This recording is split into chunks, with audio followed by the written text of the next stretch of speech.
Hey guys, today I'm going to tie a variant of the Gurggler pattern. It's a really good pattern for especially down here Southwest Florida, up under the mangroves and out on the grass flats. It's one of my go-to flies when I'm targeting sea trout out on the flats, or if I'm, up, beating the bushes of the mangroves. You flip this up under the mangroves and give it a couple of pops.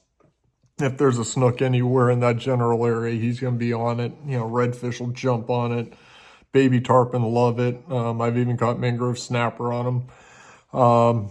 To get the most action out of the fly that I can, I tie my variant with a bunny strip tail. I just really like the way all those little hair fibers just keep wiggling and moving in the water even after you stopped your retrieve. I've actually had fish strike this when, I had it, shot out under the bushes. Had a tangle in my line, I'm doing the fly line dance, I'm trying to get everything set up, untangled in case I do hook that good one. And I'm dancing around trying to undo my line and stuff, and all of a sudden, boom, surface strike, my line starts peeling through the guides and fish on. They just love the way that this bunny tail, just keeps moving. Any of us that have fished flies with bunny tail, we know how it loves to foul. Even though it's all the way up here on top of the hook, a couple of casts later, you see it's not looking right, and it's this little rat tail wrapped around the shank of your hook like this, and it's a real pain. It's the bunny strip woes that we all have to deal with. But I found a little solution to this, and I'll show it to you guys now. What I'll do is on the hide side of the bunny strip, I'll come back about halfway, and I'll take my pointy scissors and just poke a very thin hole right through that hide. Then once I get that hole poked through, I'll take a piece of 40, 60-pound test mono, just a couple of inches worth. And what you want to do is through that little tiny hole that we poked in there, we're going to go ahead and stick the monofilament right through there and bring it out the top. Take your lighter, melt the end, get a decent little bubble going. Okay, be careful it doesn't trip on you, because melted plastic really hurts when it drips on you. And if you guys that have experienced that know what I'm talking about. So we'll go ahead and let that cool. And now when we slide it back down, you gently tug it into place. It doesn't go all the way through, it doesn't pull right through. So now it's kind of a stopper. And then we just kind of pull it so it's a little snug. Bend it across your finger, coming backwards some, and that's typically how to get it straight. So now it'll be straight and lay up nice and flat. If you do it wrong, you'll see where it will be bunched up and your hair will come up like kind of like this, and it's just a mess. So, the best way is just kind of bend it backwards a little bit and then pinch it off right there. And now your bunny is going to only wiggle from about that little ball out. Since you get this little stiff piece there, it's not going to be able to get down and be able to wrap around your hook. So let's go ahead and get that tied on. A couple of quick wraps here. Straighten her up a little. And we're going to go ahead and remove this tag end. One thing that I also found that I like to do with this when I'm doing this mono tail support is drop down off of the little hide part here, because it's building up a step, and that's always a pain dealing with steps from your material when you're tying flies. I'll extend out down the shank of the hook just a little bit, and it makes it a little nicer transition. Cut that off, and then we'll just go ahead and wrap it until it's gone. Bring us right back here. Okay, now we got our bunny up in place. To get the attention of the fish when you're fishing the darker waters of the back bay or closer to dusk situation, these flies, surface lures typically work better in low light situations. I like a decent amount of flash on this fly. I like it a little, quite a bit more flash than you would normally put on a fly. I almost use it as instead of a flash, I'm using it more like you would like the belly material, because I really want this up under the mangroves. You're not getting much light into the mangroves if you did a good cast way up under. Not a lot of light's getting up in there, so I want a little extra flash to be able to go ahead and get that fish's attention. So what I'm going to do here is tie on a nice kind of thick clump, probably 25 strands of flash material, and I want it to go back just a little bit past the leather part of the bunny strip. You want it to extend out just a little bit past that. Okay, so I'm going to go ahead and wrap this part into place. Get a couple of quick little wraps going up here. I'm going to go ahead and take this clump that we just tied in and flip it around to the other side of the hook, the shank of the hook. Gonna go ahead and get that tied into place, coming out the back. Now I can line it up with my other flash material so I can cut it off evenly with the first piece of it. And then I'm going to do the same thing with the remainder just to use it up and give us that extra little flash that we're looking for to really get their attention. Because it's on the bottom side of the fly, it's not going to be getting as much light as it would be if it was up on the top or on the side. So we want a little bit extra on this fly, really get their attention. So I'm going to even it up, trim off the excess.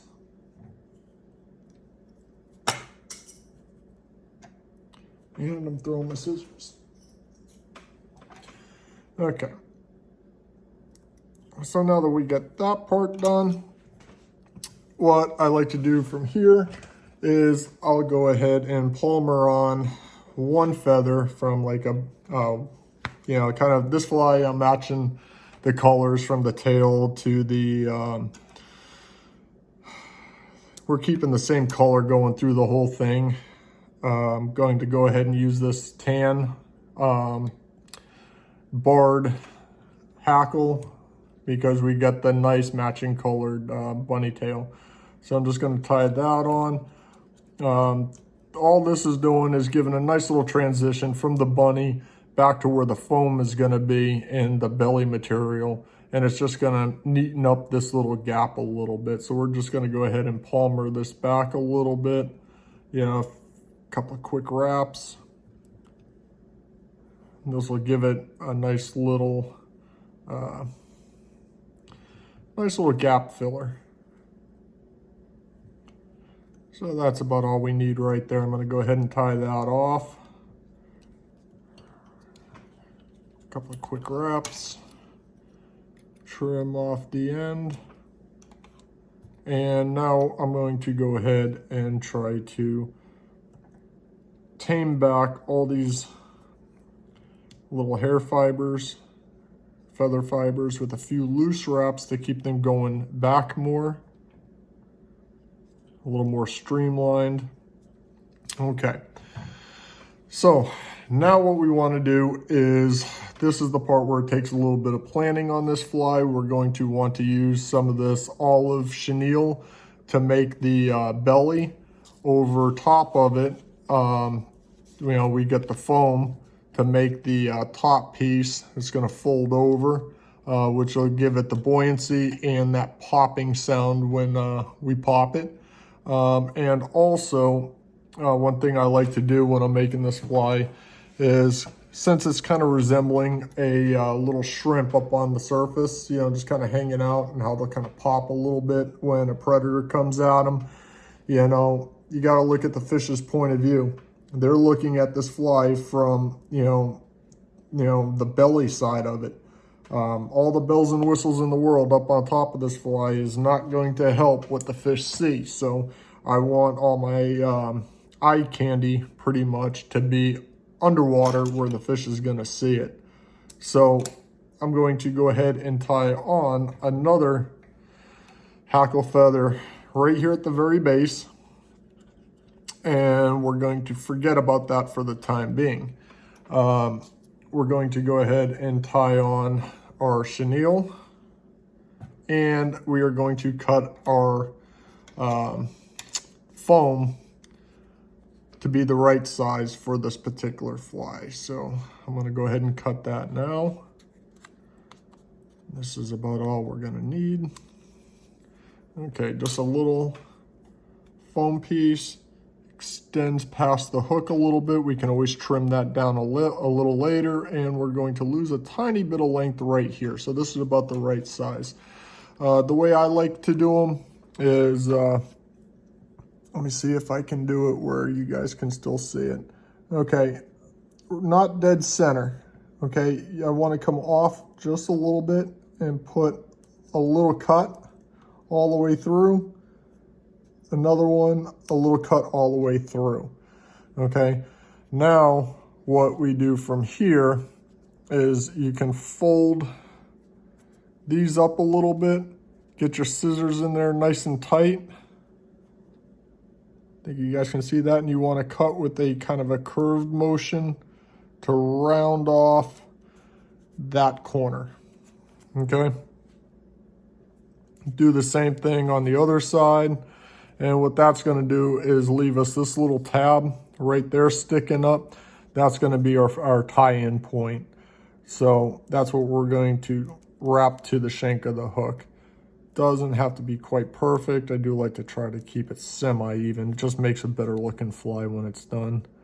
Not that the fish is going to really care, but throw a good looking fly to a good looking fish, right? So I'm going to go ahead and now tie this on all the way back here in the very back. I don't have any at the moment, just kind of a spontaneous video, but usually I like to put a little drop of super glue right there, put that down in place, and then start my wraps. But we'll go ahead and wrap this on. Just a few wraps. You don't want to pull this stuff too tight, guys. If you haven't worked with it before, your thread will cut it, and then you got to backtrack pretty far. All right, so what I was saying before about thinking ahead on your fly, planning out your fly. This one, if we didn't tie this, think ahead, we wouldn't have tied this feather in, and that would have kind of created a problem as we started going. You could tie it in after, but what I'm just saying is think your fly through. Okay, we knew what we wanted to do up here for the bunny. We thought about how to secure it where it's not going to whip and catch the bend of the hook on us. We thought about the extra flash underneath this fly to get the fish's attention. Just think all the way through it, and you'll see what I'm talking about in this next step. I'm gonna go ahead and take some of this olive chenille, and we're going to go ahead and start to wrap the shank with the chenille. I'm going to get my thread all the way up front and out of the way, and just kind of palmering it back, just kind of keeping it snug. Let's see, I wasn't going to use them, but I guess we'll go ahead and use them. Normally I like the black the black mono eyes, but Bass Pro didn't have them. I wasn't in that big of a rush to get them, so I wasn't going to order them or anything like that. I don't use too many of these anyways.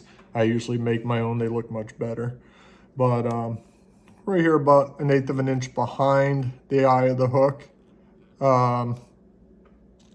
is where we're going to want to tie those in after we go ahead and get this completed up to this point. So if you haven't tied one of these before, so you know, it's going to end up having the bead, the mono eye on top of this foam piece out here when it's done.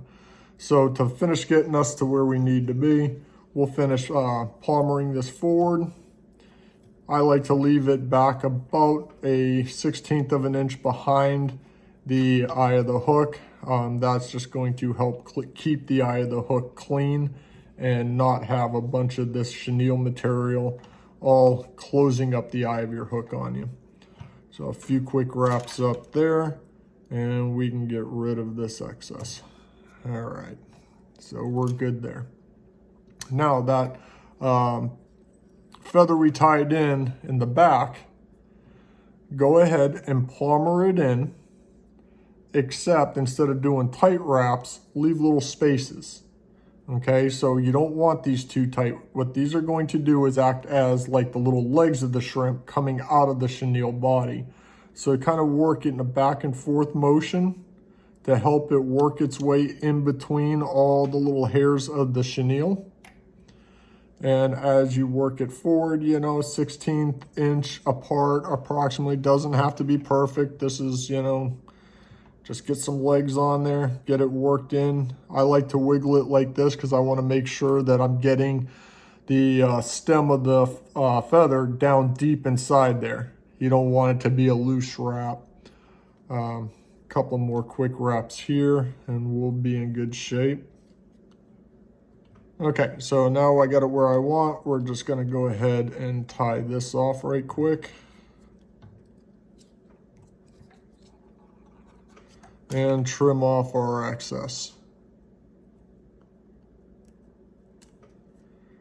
Okay, so as you can see there, that's going to keep the eye of the hook pretty clean because we stopped all the way back here.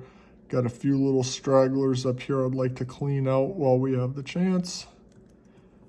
Okay, one or two doesn't really matter that much. Okay, now you can see how this stuff, because we wrapped, palmered that feather in, this is just sticking up all crazy. You can cut them off the top section that's going to be covered if you want, or just kind of take them and fold them down with your fingers, kind of give them a little pinch. They'll start to lay down a little bit more.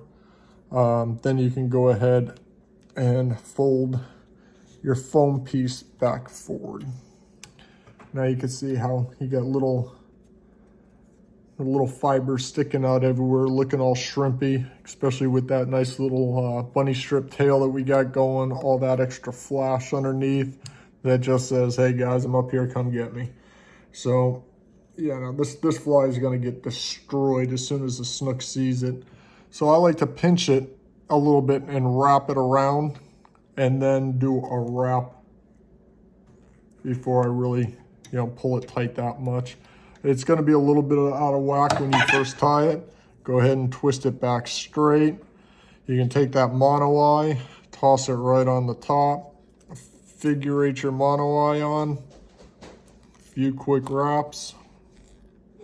Like I said, I usually like to make my own or the all black ones, but yeah, no, it is on the top of the fly. I don't think the fish even see it. Okay. I'm going to come back on. I'm going to fold that part back, do a few good wraps underneath here, and then I'm going to go ahead and whip finish it. Okay, and we're going to trim off the excess there. All right. Now,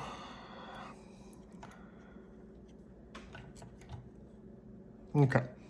I'll take a little dab of Zap-A-Gap, put it down underneath here to cover up all our little, I'm sorry, not Zap-A-Gap, head cement, just to cover up these little threads where we got everything tied together.